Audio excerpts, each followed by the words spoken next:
Okay, this is another progression to TVA, deep core activation. We are not using obliques or rectus.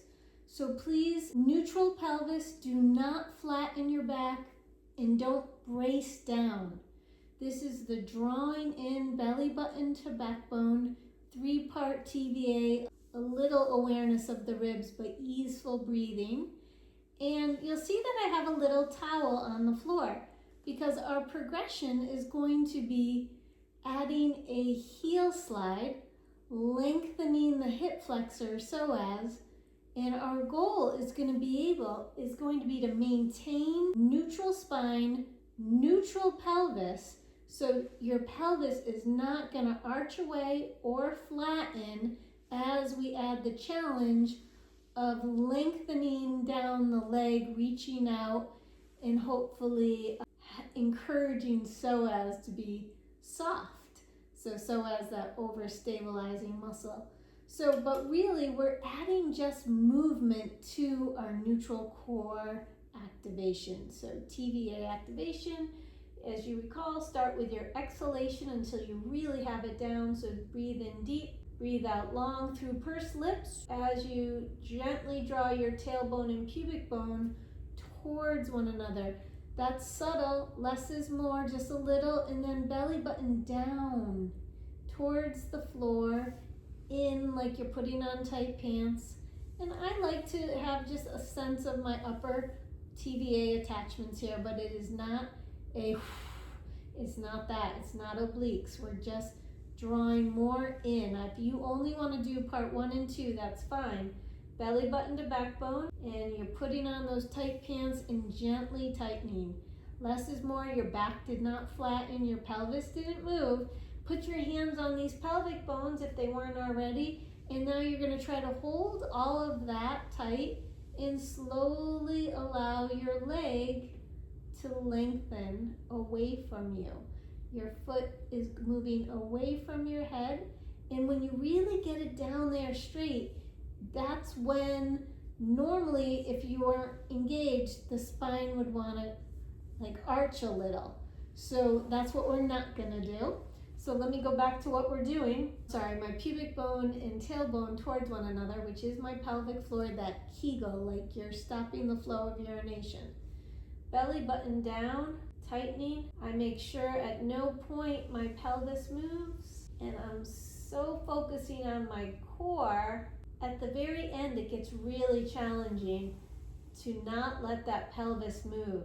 Now, it's okay in the beginning if you have to just go partial, like to there.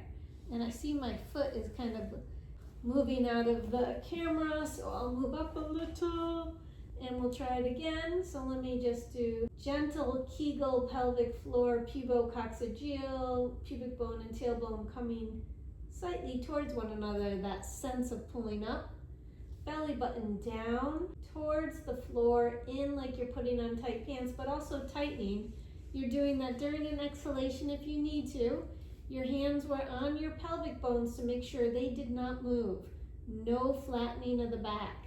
Holding that tight, slowly lengthen, slowly, inviting your thigh to come out of the hip, out of the pelvis long, without letting the pelvis move.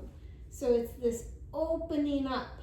You're inviting this lovely opening of the femur bone, the thigh bone, out of the pelvis. Pelvis is kept in neutral by TVA, and TVA activates multifidus.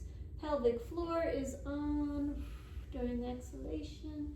I'm slowly straightening the leg and not allowing my spine to arch.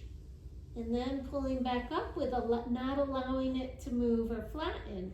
So it's a heel slide while controlling neutral spine. You should alternate, would be ideal. So we're mimicking the lengthening of psoas in walking and really pulling in here, not allowing the spine to move, but I'm still thinking length, which really I have to draw in a lot here. This is a fabulous progression to TVA, deep core, So one more time, I'm going to show you what not to do. As I go down, not going to move or arch here. There's no gapping, but also you should not be flat, right? You're not flattening in doing this.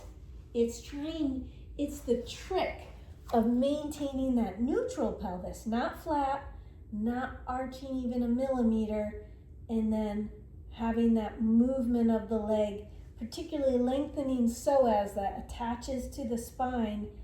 As that leg goes down flat, that attachment at your spine necessitates that your deep core is really doing its job to maintain neutral. So it's like one of my favorite progressions. It seems like not much, but if you really tune in, it's quite advanced, I think, even though I put it before the leg lifts. So try 15 on each leg. That's a good start. Less if it's too much, and more if you feel like, wow, this is magic. Okay.